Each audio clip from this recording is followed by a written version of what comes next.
आनंद remake, writer तनु, anchor Nitin Dahiya. क्या आनंदी जाएगी अपने पेरेंट्स के खिलाफ? क्यों नाराज हुए आनंदी के पेरेंट्स? क्या आनंदी ने शुरू किया अपना पसंदीदा काम? हेलो दोस्तों, मैं नितिन आपका स्वागत करता हूं पॉलीग्राफ स्टूडियोज में। आनंदी भास्कर उर्फ डॉक्टर आना भास्कर की जिंदगी ऑलमोस्ट सभी स्टेजेस पर डिसिप्लिन और सीरियस ही रही है, बिल्कुल जैसे वैसे उसके माता पिता चाहते हैं। लेकिन आज से पहले उसने कभी अपने जीने के तरीके को सवाल नहीं किया था, पर अब जब सामने एक ब्रेन कैंसर पेशेंट है और उसका डॉक्टर जब मिलकर बाकी के मरीज जिनका वक्त कभी भी खत्म हो सकता है उनकी ख्वाहिशें पूरी करने में लगा है और खुश है, तो आना अपनी जिंदगी के खुशी के पलों को ढूंढती है, लेकिन उसे कुछ नहीं मिलता। ये सब कुछ आना के दिमाग में लगातार घूम रहा था, जिसकी वजह से वो अपने काम पर भी ध्यान नहीं दे पा रही थी। आना सोचती है, क्या ये रमा कम थी जो अब ये डॉक्टर अरुण रस्तोगी भी आ गया, जो कि मेरी शांति से भरी जिंदगी में भंग डाल रहा है।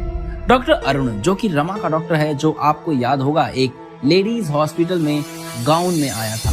तो अब आना को पता चलता है कि अरुण रमा से एक शर्त हार गया था, जिसकी सजा थी कि अरुण को एक दिन हॉस्पिटल में लेडीज गाउन पहन के घूमना होगा।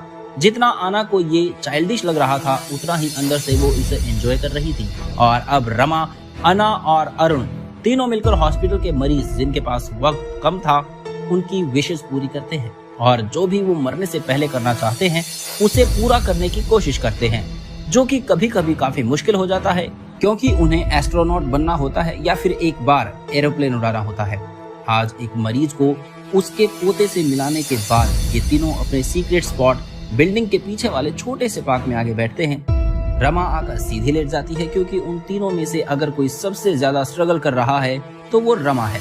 आनंदी नोटिस करती है कि रमा का वजन कम होता जा रहा है। उसका चेहरा जो हमेशा चमकता है वो अब फीका पड़ता जा रहा है। फिर उसकी आंखों की धीमी चमक के अलावा सब कुछ बदलता जा रहा है। आना और अरुण की चिंतित नजर मिलती है और आना उससे पूछती है, तुमने क्यों रमा को इतनी छूट दी?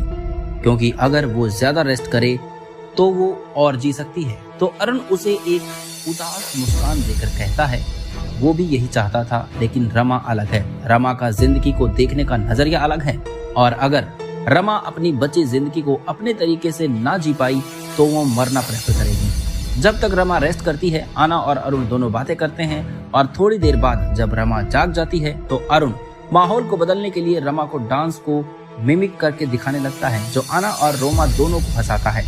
लेकिन जल्दी ही उनकी हंसी को नजर लग जाती है। एक तरफ रमा की जिंदगी की घड़ी तेज गति पर चल रही है, दूसरी तरफ आना के माता पिता उसकी सर्जरी दूसरे डॉक्टरों को ट्रांसफर करने की खबर मिल जाती है।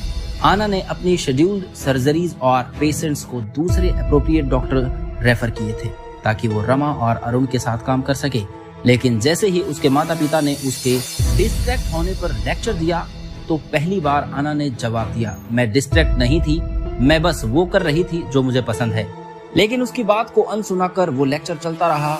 डॉक्टर्स ये, डॉक्टर्स वो, रिस्पॉन्सिबिलिटीज, डिसिप्लिन, ये सब वर्ड्स एक साथ सुनकर आनंदी का सालों से भरा फ्रस्ट्रेशन बाहर निकलता है, और वो कहती है, मुझे डॉक्टर नहीं बनना था, मैं ऐसा कुछ करना चाहती थी जो मुझे खुशी दे, जो मैं कर रही हूँ। उन पेशेंट्स की विशेष पूरी करने का सुकून जो मुझे मिलता है वो मुझे मेरे स्कूल कॉलेज में टॉप करके नहीं मिला, और आप लोग चाहें या ना चाहें, अब से मैं वही करूंगी जो मुझे पसंद है। ये कहकर जैसे ही आना ऑफिस से बाहर निकलती है, रमा और अरुण जो पीछे छुपकर बातें सुनने की कोशिश कर रहे थे, लेकिन पकड़े जाने पर वो दोनों ताली बजाकर आना को प्राउड फील, स्माइल और थम्स अप देते हैं। वीडियो पसंद आई हो तो लाइक और शेयर करें, और हमारे चैनल को सब्सक्राइब करें। धन्यवाद।